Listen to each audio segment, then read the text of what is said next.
नमस्कार, आप देख रहे हैं जगत क्रांति टीवी और मैं हूं आपके साथ ज्योतिका। आइए रुक करते हैं खबर की ओर। स्वस्थ होने के बाद स्कूल शिक्षा मंत्री चौधरी कंवरपाल फिर से जनता के बीच लौट आए हैं। स्कूल शिक्षा मंत्री ने जगाधरी विधानसभा के कड़कोली गांव में आयोजित विकसित भारत संकल्प यात्रा जनसंवाद कार्यक्रम में मुख्य अतिथि के रूप में शिरकत की। इस दौरान जहां लोगों को सरकार की जनहित की योजनाओं से अवगत करवाया, वहीं जनसंवाद कर मौके पर ही समस्याओं का समाधान किया। स्कूल शिक्षा मंत्री चौधरी कंवरपाल ने कहा कि इस कार्यक्रम को लेकर लोगों उत्साह देखने को मिल रहा है। प्रदेश में बिना पर्ची खर्ची, बिना सिफारिश और बिना किसी भेदभाव के सभी काम हो रहे हैं। पूर्व की सरकारों में हर काम के लिए सिफारिश का ट्रेंड था, लेकिन मौजूदा भाजपा सरकार ने इस ट्रेंड को खत्म करने का काम किया है। उन्होंने कहा कि सरकार के प्रयासों और जनता के सहयोग से प्रधानमंत्री नरेंद्र मोदी का विकसित भारत का सपना जरूर साकार होगा।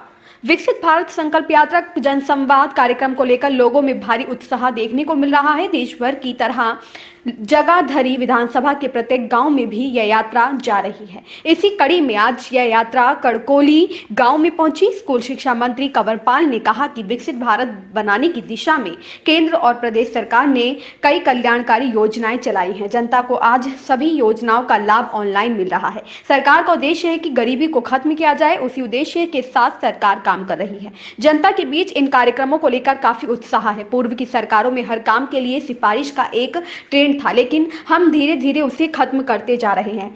हम सिस्टम में परिवर्तन ला रहे हैं। आज प्रदेश में बिना किसी भेदभाव के एक समान विकास कार्य हो रहे हैं। जनता जिस प्रकार सहयोग दे रही है और सरकार जिस प्रकार से प्रयास कर रही है, दोनों मिलकर जब काम करेंगे तो निश्चित रूप से 2047 तक भारत विकसित राष्ट्र बनेगा और प्रधानमंत्री नरेंद्र मोदी का सपना साकार होगा।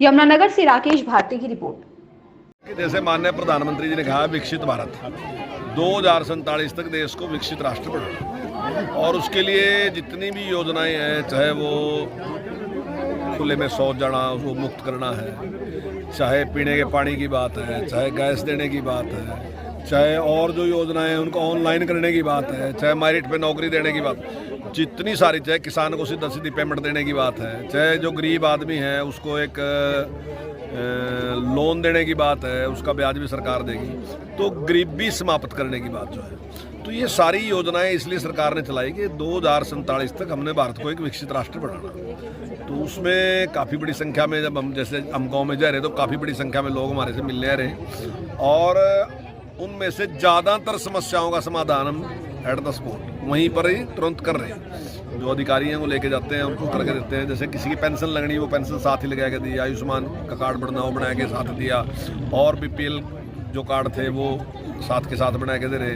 तो ऐसे सारा के सारे काम हम साथ के साथ करने लगे, और अगर कुछ काम रह गए तो उनको अधिकारी बताते हैं कि आप ऐसे से आओ और उसके बाद हम इसको ठीक कर देंगे। तो हम ऑनलाइन सारा करने लग रहे, तो काफ़ी जनता में उत्साह है, और मैं समझता हूँ कि जब बीच में जाएंगे हम सारी बात बताएंगे, क्योंकि एक ट्रेंड रहा हर बात के लिए ना जी कि सिफारिश की जरूरत है। अब धीरे धीरे सिफारिश के दौर को हम ख़त्म करते जा रहे हैं, क्योंकि अगर विकसित बनाना तो वो सारे सिस्टम बदलने पड़ेंगे। तो आज जिस प्रकार से आप ये भी लगा लो कि यहाँ तक कि आज तो ट्रांसफर में सिफारिश नहीं है, नौकरी में तो कहाँ से सिफारिश होगी। तो ये सारी डेवलपमेंट में जैसे है कि भाई पंचायत में जितनी आबादी है उसके हिसाब से पैसे दे दिए, गाँव अपने आप योजना बनाओ, अपनी डेवलपमेंट कराओ, स्वच्छता के लिए जिस प्रकार, तो ये सारे की सारी योजनाएं, इनके बारे में हम जिक्र भी करते हैं जनता के सामने। और जनता जिस प्रकार से सहयोग दे रही है और सरकार जिस प्रकार से काम में लगी, तो दोनों मिलके जब हम काम करेंगे तो निश्चित तौर से जो माननीय प्रधानमंत्री जी का स्वप्न है 2047 तक विकसित बनाने का, तो निश्चित तौर से सफल होगा। इस खबर में बस इतना ही। बने रहिए जगत क्रांति टीवी के साथ।